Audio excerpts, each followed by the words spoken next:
8 in a row. That streak would get to a dozen. They were running away with the AFC North. Last night, they were lucky to run away from the hapless Dallas Cowboys. They double them up. They're right back in it. At least they feel. Lucky. They had 300 yards running from them dudes. Come on, man. The Cowboys, they should be tripling them up the way the Cowboys are playing this year. We should mention that Baltimore has now won its first game in over a month. They snap a 3-game losing streak. They're 7-5, still on the outside. Looking in, Keyshawn J. Will and Zubin, presented by Progressive Insurance. So we had all those games Sunday, 2 games Monday, a game Tuesday. Today we get the respite, and then tomorrow we're back for Thursday Night Football. The Ravens appear to be back as well. Again, not last year, not Lamar, not the unanimous MVP. Back on track, easy schedule the rest of the way. Is it possible they win out? That's a 10 win. Is it possible they can sneak in? Well, first of all, let's back up a minute. I don't think it's an easy schedule. It's not a overly complicated schedule, right? I mean, when you think about 2 games that they could potentially lose, would be the Browns and the Giants. I got them going 3-1. One of those 2 they're going to lose, in my opinion. Whether it's the Browns or whether it's the Giants. Browns, Jags, Giants, Bengals. Those are the 4. Browns, Jags, Giants, Bengals in that order. Because the Giants are playing for something as well, and they've seemed to have gotten better as time has gone on, especially the second half of the season, they can be a problem for them. And then Cleveland, the same sort of situation. Cleveland remembers week 2. They're playing much better now. They're not going to feel, they're at home. It doesn't really mean nothing. It's not 80,000 screaming fans, but short week. It's a Monday night game. At least it's at home. But Baltimore did what they're supposed to do last night after a long layoff, like you said. Finally getting this game in. Lamar Jackson coming off of the COVID situation, along with Ingram and Dobbins and some of the other guys that are on the team. So when you look at what they were able to do in the rush attack last night, amounting for almost 300 yards, that says a lot about what the offensive line and the preparation has been during that off time for the coaching staff to be able to do some stuff. But let's not just concentrate on running the football. Lamar Jackson did have a couple great throws in that game, one in particular in the corner when he was flushed to the left, Hollywood Brown. But the catch was even more impressive to me, being able to get your foot down inside the right foot. Bam, bam. Yeah, his left foot down and drag it when it looked like he was going to be out the back of the end zone. So Lamar is doing what Lamar does, and I think you have to respect that. He didn't throw for 700 yards. He was 12 of 17 for 170 yards. He did have an interception that was, a little bit tip ball, but that's what you get. And you get the W. I was overly impressed with Lamar Jackson last night. I was always wondering, I heard Adam Schefter talk about this yesterday. How will his conditioning be? How will his rhythm be? How will his timing be?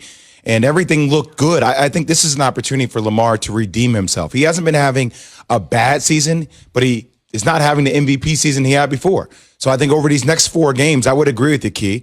I think we see a different Lamar. Obviously, this game is predicated on running the ball against the worst rush defense last night in the NFL, in the Dallas Cowboys. That's where you take your medicine, against the Dallas Cowboys. And these are the type of games that give you the confidence going into the Browns game. I'll be curious to see who Vegas favors in this game, but I give Baltimore a legitimate chance to win this game. And I think they barely sneak in due to how Lamar plays. Yeah, and you look at Lamar's statistics from last year to this year, slightly down a little bit. Completion percentage is at about 64%. Last year, 66%. To me, that's the same thing. And who is he throwing the ball to, Key? Hollywood Brown made a couple catches last night. I know, but not the same big targets that we talk about. I'd like to see him with a guy like an alpha dog. Hollywood Brown could be there, but I'd like to see him with a Julio Jones, a Michael Thomas, a DeAndre Hopkins. Give him one of those type of guys. Find a Justin Jefferson in the draft.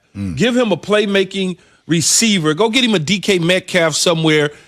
But historically, though, the Ravens have always, to a degree, struggled to find just big-time wide receivers and alpha dogs. It's just, I guess that's just what they do in terms of what they've been able to do defensively, running the ball, and they haven't put a major emphasis on finding that receiver in the draft or in free agency, Z. We should also mention a couple of things, just reality striking the Ravens with Lamar saying after the game, By the way, I still can't taste or smell. He actually said that after the game. I can't taste, I can't smell. Obviously, that is something that people that have the coronavirus have been dealing with. Guys like Rudy Gobert, who obviously started this whole cavalcade in the sports world, they had that situation for months. I was going to ask you. What? No, I was going to ask you if you can't taste or smell, because I don't follow it like that. If you can't taste or smell, what does that mean? Like, is it just the back end of the virus, or is it just we don't know when it's going to come back, or how does that work? I mean, they typically do come back. I mean, it's taken a while, but those are just the symptoms of COVID-19. Doesn't mean that it's still in your system. It just means that the smell and the taste, it takes a while to come back. I would like to hope that he's playing on the field, that it's no longer in his system. I guess that's what I'm asking you. I'm like, well, if the symptoms are no taste and no smell, But speaking of a system, though, it was in Des Bryant's system, and he was on the field warming up with everybody, which was interesting to see how that whole debacle played out. Yeah, I got it. When I saw it, I was like, somebody in the National Football League office or whoever does the testing or whatever the case is and making the decisions to play a guy or not play a guy, they dropped the ball. Let's get into that for a second. Essentially, about a half hour before the game, Des Bryant, now a member of the Baltimore Ravens, who, of course, had a storied career with the Dallas Cowboys, signed to the Ravens practice squad, became active, has played sparingly, tested positive, tweeting right after the test that he was done for the season, then backtracking that and essentially saying emotional, though. Yeah, very emotional. Frustrated, emotional. In the moment, former team, trying to rehab himself. Lamar Jackson, his teammate, his reaction when he found out about Dez testing positive 30 minutes before kickoff. We found out when we was on the field, warming up, and we only had like 4 receivers out there. We was looking around for him. Then they told us it was like we just gonna have to put a game for him. We got to win that game for him because we know how much it meant to him. He's been talking about it for a minute now since he's been here. So that's just I don't know. I don't like what happened, but it is what it is. We got the victory for him. I'm feeling for him though because I know he did the game he wanted to be in. Yeah, I feel bad for him too because it's certainly 2.5 years he's been looking forward to this. Right. A year ago, New Orleans Saints tears his Achilles. They sign him. Then he sits out, waiting for the right opportunity.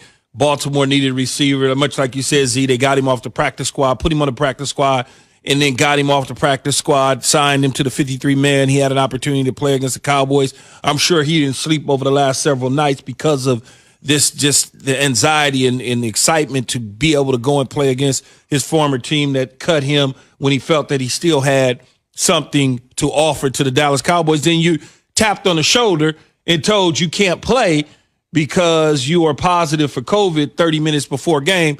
You would be frustrated and, tweet out or whatever he did in terms of venting that frustration, Jay. And Key, the reason why you said that the NFL dropped the ball is that, due to NFL protocol, when you have 2 inconclusive tests, they treat you as if you're positive. Now, they learned that morning that his second test was inconclusive. So that's where the NFL dropped the ball. Why was he allowed on the field? Why was he allowed to be around the team if he had 2 inconclusive tests? That's the big question that people are asking last night and this morning. There's no doubt about it. Right now, the Ravens sit at 7-5. They're 9th overall in the AFC. Remember, this year, 7 teams will make the playoffs in each conference. Short week for the Ravens. They'll play the Browns on ESPN's Monday Night Football. Remember, week 1, opening week of the season, Ravens 38, Browns 6. And everybody said, same old Browns, same old Ravens. Hang on a second. Next Monday night when they meet, the tables could be turned from week 1. Just a reminder, be a part of the Keyshawn, J. Will, and Zuba Nation on the Dr. Pepper Twitter feed. We're asking today of these 3 NFC quarterbacks, who's most likely to win their second Super Bowl this season? Aaron Rodgers, Drew Brees, Russell Wilson. Hit us up, ESPN Nation, presented by Dr. Pepper. It's official. College football's back, and so's your favorite Dr. Pepper-loving college football town, Fansville. Head to a store near you to treat your inner college football fan to an ice-cold 20-ounce Dr. Pepper today. You can call us 888-SAY-ESPN, 888-729-3776, or hit us up at Key J and Z. Just tweet us one word, Rodgers, Brees, or Wilson. On the way, Ohio State needs that elusive 6th game